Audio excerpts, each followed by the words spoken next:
I descend into a landscape of ghosts, where the earth itself is a manuscript of a forgotten empire. For a century, I was told this was a pristine wilderness, a lie written in the ink of arrogance. I see the tragedy of Holmbergs' mistake. These people weren't primitive by choice, but survivors of a 95% population collapse. These mounds are not natural. I am walking on a colossal hydraulic masterpiece designed to defy the seasons. Beneath the deceptive flatness, I find the scars of a bustling engineered world that once breathed with millions. The Clovis First model was my childhood gospel, a 13,000-year-old barrier I thought was the beginning. This spearhead was the smoking gun for a century, but I am following a trail that goes much deeper. As a detective in this 50,000-year-old cold case, I feel the weight of a history that refuses to stay buried. These remains at Monte Verde date back over 30,000 years. The timeline of the Americas isn't just changing, it's exploding. I suspect the first Americans were mariners, navigating a kelp highway long before the ice ever cleared. The old textbooks are dead. I am here to write the obituary of the empty continent.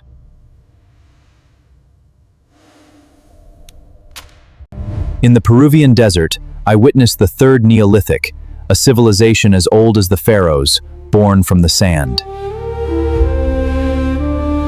Not wheat, but squash and industrial cotton built these mountains of the gods. Agriculture was their first revolution. These were not primitive heaps. I see a sacred geometry that mirrors the oldest monuments of the East. Here is the great irony. They understood the physics of the wheel, but used it only as toys for their children. Without draft animals, they chose a different path, an urbanism built solely on the power of the human spirit. I am standing in a world that flourished millennia before the first Greek ever dreamed of an empire. I find a mirror for the Americas in the silence of the Sphinx, a shared language of stone and stars. This is the land of the dawn, where the ancient mind was never truly asleep. To understand them, I must understand Manitou, the spiritual power that pervades every leaf, stone, and breath. Theirs was a secret philosophy, a world not of objects, but of a living, sentient landscape. I see a landscape alive with sacred geometry, where every trade was a ritual and every word was a pact. They tracked the stars with a precision that would take Europe centuries to reclaim. I am awed by their genius. In this silence, I hear the echoes of a mind that saw the divine not in the sky, but in the dirt. I travel now to the engineered Amazon. The pristine myth dies here, under the canopy.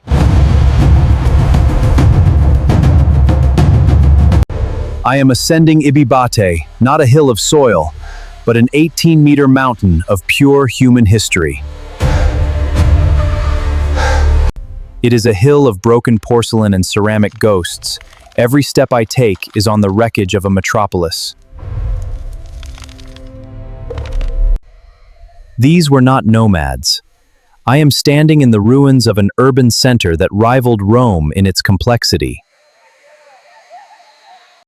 Imagine Santarém, 400,000 residents, a metropolis of the jungle, sprawling for 5 kilometers along the bluffs.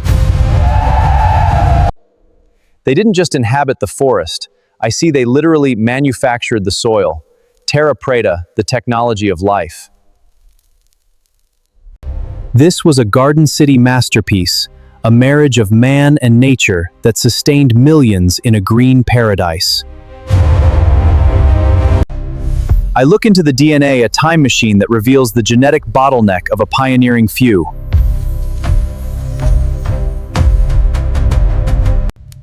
The genes tell a story of a narrow gate, a small band of ancestors who would become a world. Through glottochronology, I can hear the first voices of the Wampanoag and the Algonquian nations. But then comes the tragedy, a 90% death rate, a demographic apocalypse that erased a world's memory. It was a hill of skulls, a continental graveyard that turned these vibrant cities into a silent wilderness. I mourn a history that was broken before it could be written, a memory stolen by a microscopic invader. But I refuse to see them as victims. The Americas in 1491 were bustling and rich, teeming with life and power. They were authors of their own destiny, master engineers who reshaped the face of the planet.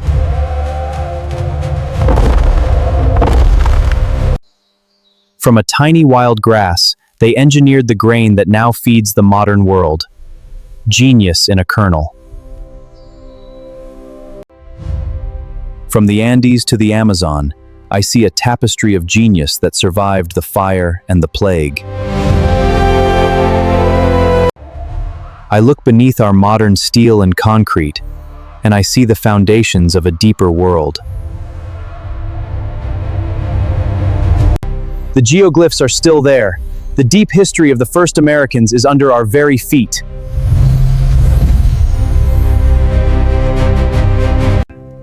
I am finally home, in a world that was never empty, but waiting to be remembered.